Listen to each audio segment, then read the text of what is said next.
Okay, Resident Evil Retribution, or Resident Evil 5. Ironically, 10 years ago was when Milla Jovovich first took over the Alice character. And the characters had a lot of transitions. From being in Raccoon City, to being in a larger area, to... I think then they had Extinction, where she was trying to find other civilizations. And I think there was Afterlife, where she was trying to help other people, and then they end up getting onto a giant barge at the end, but she had lost her powers. Now I have Retribution. So again, you have a powerless, less Alice, who gets kidnapped by the Umbrella Corporation. And the new base of operations is essentially an underwater old Russian military base, where they do have multiple areas set up that are kind of like the danger room, or the kitchen, the style they used to use in the DC universe.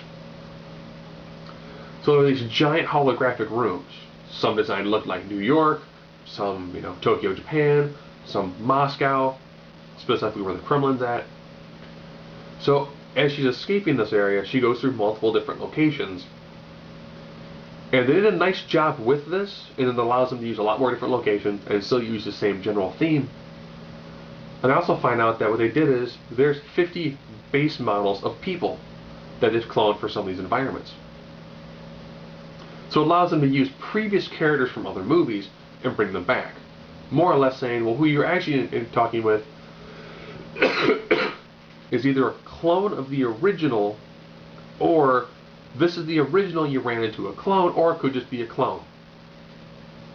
Which works pretty well.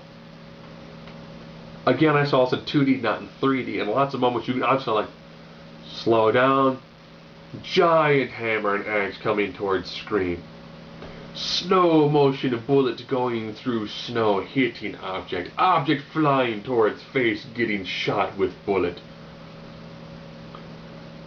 And then, of course, at the very end, one of the main villains, I want to say it was Sergei, is still kind of alive and wants Alice to help him fend off what is the last bastion of humankind. So, of course, this movie ends with Alice surviving. That's what she does. She's been injected again with the T-virus to go back to being Super Alice. And all of mankind, as Sergei puts it, is at the last stronghold of humanity. And it is the White House. Yeah, so they have like the 5 major characters, and then they pan back to show the White House and a small army of the undead on the other side being controlled by the Red Queen.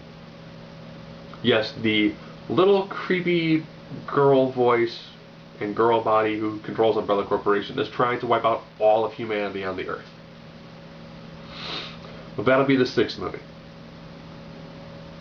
If you like the previous ones, a lot of the same. They did throw in other characters from previous movies, which was kind of nice. I haven't really played the games. I still find it to be really weird that this franchise has gotten 5 movies. A decade worth of movies, and we still don't have an Onimusha movie.